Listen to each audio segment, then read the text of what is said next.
My name is Caleb Miller, and just a year ago I thought I had it all figured out. At 21 years old, I was living the dream, or at least the dream I had sold to everyone back home in Calgary. The crisp, dry air of Alberta was a distant memory replaced by the perpetually damp chill of Manchester, England, where I was a second-year engineering student at one of the top universities in the United Kingdom. It felt like I was at the center of the universe. Every day was a new adventure, a new pub to discover, a new street to explore, a new piece of a life that felt a million miles away from the quiet suburban street I grew up on. My parents were so proud. They had scraped and saved to give me this opportunity, a world-class education that would set me up for life. They would tell all their friends about their son Caleb studying engineering overseas. In their eyes, I was a success story in the making, a testament to their hard work and sacrifice. And I let them believe it because I believed it too. The only thing that tethered me to my old life was Maya. Maya was my high school sweetheart, my rock, my everything. We started dating in 10th grade, and she was the one who held my hand through every teenage crisis, every final exam, every dumb decision. She was brilliant, not just smart, but truly brilliant, especially with numbers. While I struggled to understand basic concepts in our calculus class, she saw patterns and beauty in them. She was planning on studying mathematics at the University of Calgary and becoming a professor or a data scientist or something equally impressive.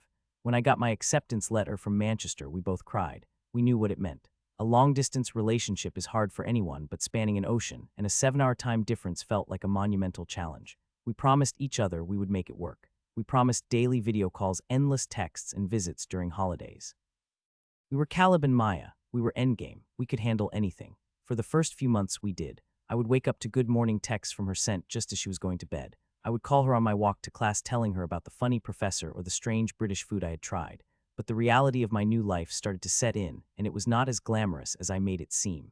The engineering program was brutal, far more demanding than I ever imagined. Back in Calgary, I was a good student, but here I was just average, struggling to keep up. The subject that was truly killing me was linear algebra. It was a required course, and it felt like a foreign language I could not decipher. The lectures were dense, the textbook was incomprehensible, and the assignments were worth a huge chunk of our grade. I spent nights in the library staring at pages of equations until my eyes burned but nothing clicked. I was falling behind fast, and the fear of failure started to creep in, a cold, constant anxiety that lived in the pit of my stomach. I was afraid of disappointing my parents, of wasting their money, of having to come home a failure, and I was afraid of telling Maya. I did not want her to see me as weak or stupid. She always saw me as this capable guy who had everything under control. Admitting I was drowning felt like a betrayal of the person she thought I was. The pressure mounted with each passing week. I bombed the first midterm. The professor, a stern man with no time for struggling students, told me I needed a significant improvement on my assignments and the final exam if I wanted to pass the course. Panic set in. One night after another fruitless study session, I was on a video call with Maya. She could see the exhaustion on my face. She asked what was wrong, and for the first time, I let the facade crack just a little. I told her I was struggling with a math course. I downplayed it, of course, but she could hear the desperation in my voice. She asked me to show her the assignment. I angled my laptop to the screen and she looked at the problems, her brow furrowed in concentration. After a few moments, she said, "Wait, that is just a variation of the Cayley-Hamilton theorem. You just need to set up the matrix like this." She started explaining it, and for the first time the fog in my brain began to clear. She was amazing.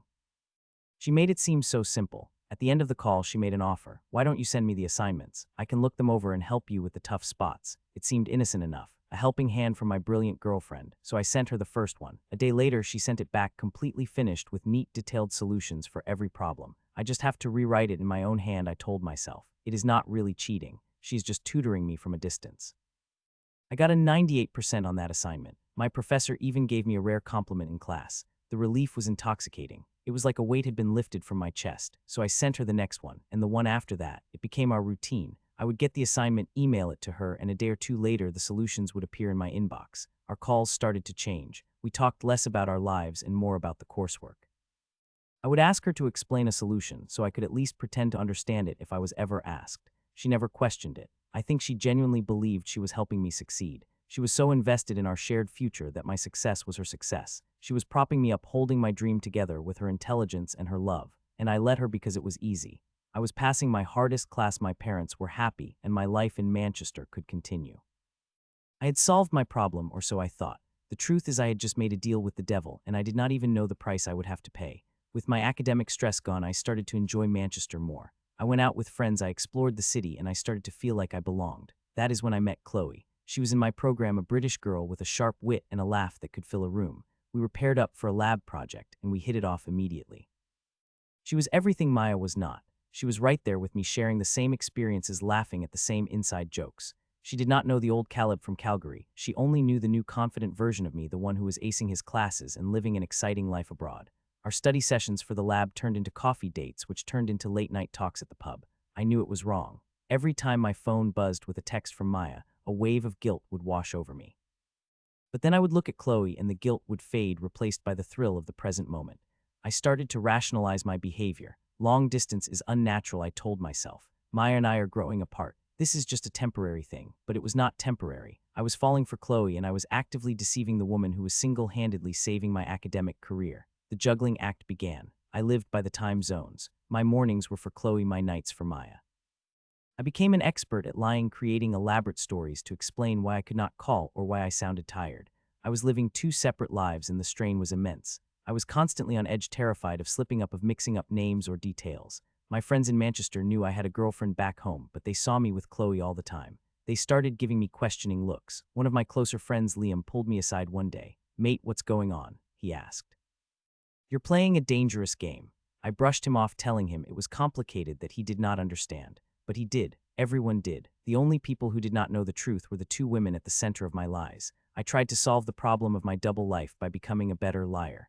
I bought a second cheap phone, a burner phone, just for texting Chloe, so there would be no incriminating messages on the phone I used to call Maya. I created separate social media profiles with different privacy settings. I was building a fortress of deception around myself, brick by painful brick. Each lie made the next one easier. Each time I got away with it, I felt a little bolder, a little more invincible. The academic cheating and the romantic cheating became intertwined. Maya's perfectly solved assignments gave me the free time and the peace of mind to pursue Chloe. My relationship with Chloe was an escape from the guilt I felt for using Maya. It was a toxic cycle, and I was spinning deeper and deeper into it. I started to resent Maya a little. Her nightly calls felt like an obligation, a reminder of the lie I was living. Her unwavering trust felt like an accusation. How could she not see that I was a fraud? I told myself that if she were here, if she really knew me, she would understand. It was a pathetic justification, but it was all I had. The near misses started to get more frequent and more frightening.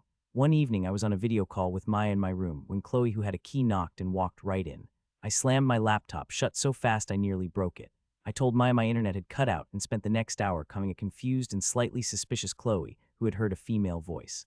Another time, my professor asked me to explain a specific step in one of my assignments in front of the whole tutorial class.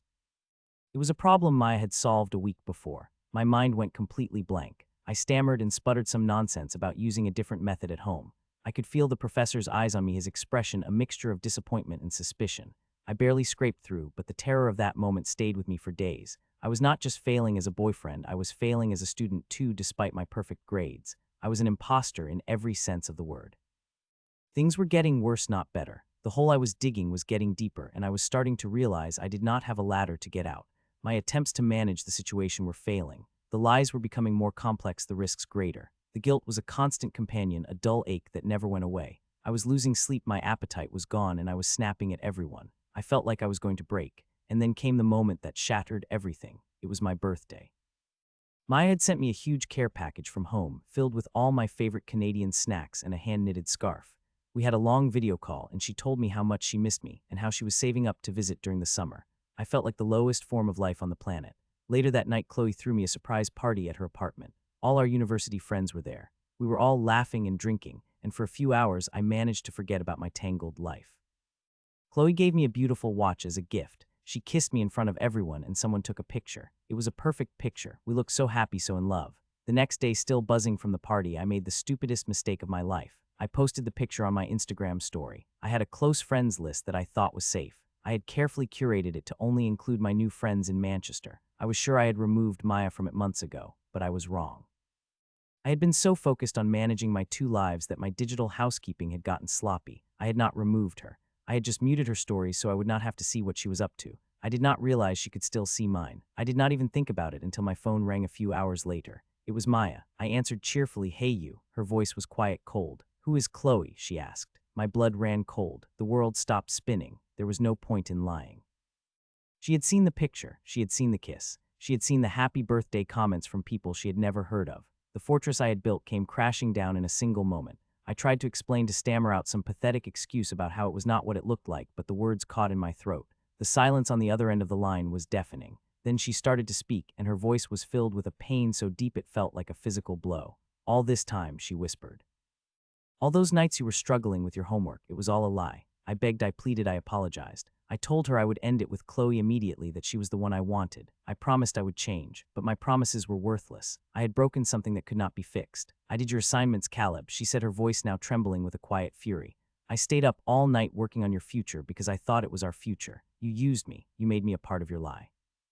She hung up. I tried to call back, but she did not answer. I sent a flood of texts, but they went unread. She blocked my number. She blocked me on every social media platform. She was gone. It was over. A part of me felt a strange sense of relief. The juggling act was finished. The secret was out. It was a disaster, but at least it was a simple disaster. I had lost Maya, but I still had my life in Manchester. I still had Chloe. I still had my shot at an engineering degree. I confessed everything to Chloe, well, not everything. I told her I had been in a long-distance relationship that was falling apart and that I had handled it badly. I made it sound like I was the victim of circumstance, not the architect of my own deceit. She was upset, of course, but she eventually forgave me. She saw it as a messy but necessary end to my old life, a final break that would allow us to be together properly. For a few weeks, it felt like I had weathered the storm.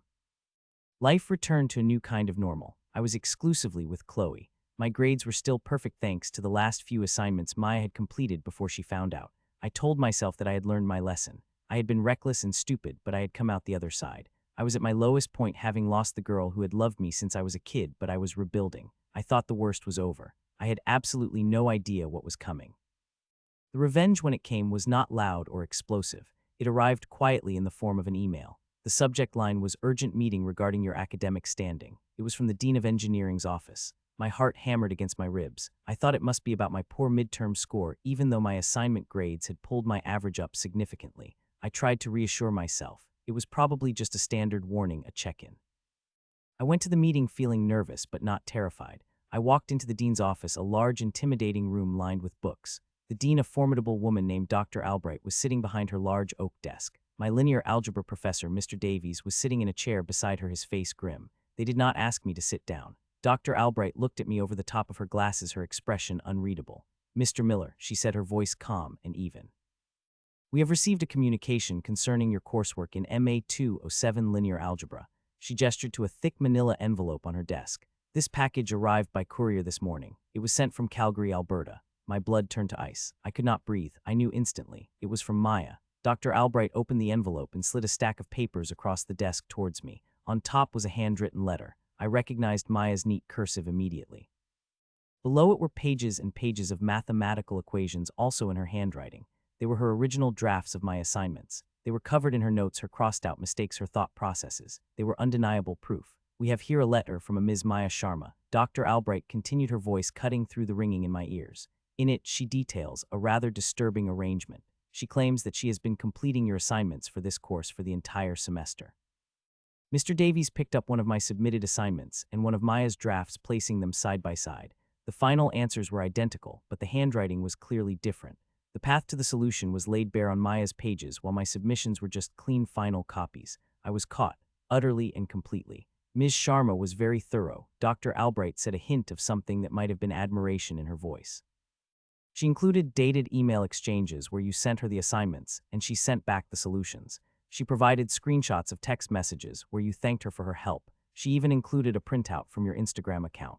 A picture of you and another student taken on your birthday, a day you apparently told Ms. Sharma you were staying in to study. I felt my knees buckle. She had not just exposed me, she had built a case against me so perfect and so complete that there was no room for denial. This was not the act of a heartbroken girl lashing out in anger. This was the cold, calculated execution of a brilliant mind. She had used the same intelligence she had used to solve my homework to orchestrate my downfall. My final attempt to save myself was pathetic. I started to stammer something about it being a misunderstanding, that she was just a tutor, that she was a vindictive ex-girlfriend trying to ruin my life.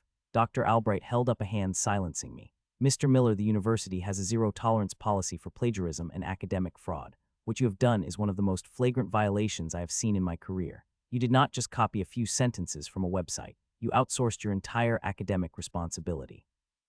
You cheated your way through a foundational course in your degree program." Mr. Davies spoke for the first time, his voice dripping with contempt. I knew something was wrong. Your performance in class was abysmal, yet your assignments were flawless. You couldn't answer the simplest questions about your own work. I thought you were just lazy, Mr. Miller. I never imagined you were a fraud. The word hung in the air. Fraud. That is what I was. Dr. Albright slid a final piece of paper across the desk. It was a formal letter of expulsion. Your enrollment at this university is terminated effective immediately, she said flatly. As you are here on a student visa, its revocation is automatic. You will be contacted by the Home Office within 48 hours with instructions regarding your deportation. You have 1 week to leave the country. Deportation. The word hit me like a physical punch. This was not just about failing a class. This was about being kicked out of the country. My entire life in Manchester, everything I had built on a foundation of lies was being swept away. I stood there in stunned silence. There was nothing to say, nothing to do. I had been so worried about Maya breaking up with me. I never imagined she would be capable of this. I had underestimated her completely. I had seen her love as a resource to be exploited, not as a powerful force that could be turned against me. The consequence was not just failure, it was poetic justice. The very assignments that had allowed me to live this double life were the instruments of its destruction. The brilliance I had leached off of was the same brilliance that had dismantled my world. I walked out of that office in a daze. I had to go back to my dorm and pack up my life. I had to call my parents and tell them their successful son was a cheat and a failure who was being deported. That was one of the hardest calls I have ever had to make. The disappointment in my father's voice was a sound I will never forget. Then I had to face Chloe. I told her the whole truth this time. The academic fraud, the years of lies to Maya, everything. She looked at me with a mixture of pity and disgust. So everything was a lie, she asked quietly. Us, this life, I could not answer. She told me to get my things out of her apartment and that she never wanted to see me again. I did not blame her. I had lost everything. The flight back to Calgary was the longest flight of my life. I landed back in the city I had been so eager to escape, feeling like a ghost. My parents picked me up from the airport. There were no joyful hugs, no celebrations, just a quiet shame that filled the car on the drive home. I moved back into my childhood bedroom. The posters on the wall were of a boy I no longer knew. The vibrant, bustling life of Manchester was gone, replaced by the suffocating silence of my parents' house. The news of my spectacular failure traveled fast. Everyone knew. I was the boy who got kicked out of university in England, the boy who cheated on his girlfriend and paid the ultimate price. I tried to enroll at the local university, but the record of my academic dishonesty followed me. No reputable engineering program would touch me. I ended up getting a job at a call center selling phone plans. My days were spent in a gray cubicle listening to angry customers, while my nights were spent in my parents' basement watching my future slip away. My new normal was a constant reminder of what I had lost. Sometimes I would see Maya's friends around town. They would look at me with contempt, then turn away. I was a villain in their story, a cautionary tale. One afternoon a few months after I got back, I was grabbing a coffee at a Tim Hortons near the university, and then I saw her. It was Maya. She was sitting at a table with a group of friends laughing about something. She looked incredible. She was vibrant, happy, and free. Her hair was different, and she had a confidence about her that I had never seen before. She was thriving. For a second, our eyes met across the room. There was no anger in her gaze, no hatred, no pain. There was nothing. It was like she was looking straight through me, like I was a stranger she did not recognize. And in that moment, I finally understood the true nature of her revenge. It was not just about destroying my life. It was about reclaiming her own. By exposing me, she had severed the final tie to the boy who had used her and lied to her. She had cut out the poison and moved on. I was the one who was trapped. I was the one living in the wreckage of the past. Her revenge was not just getting me deported. Her revenge was her happiness, her success, her freedom. She had not just kicked me out of a university, she had kicked me out of her life so completely that I no longer even existed. And I was left with nothing but the bitter taste of coffee and the knowledge that I had single-handedly destroyed my own life and the best thing that had ever happened to me. I was a ghost in my own hometown, haunted by the memory of a future I had thrown away.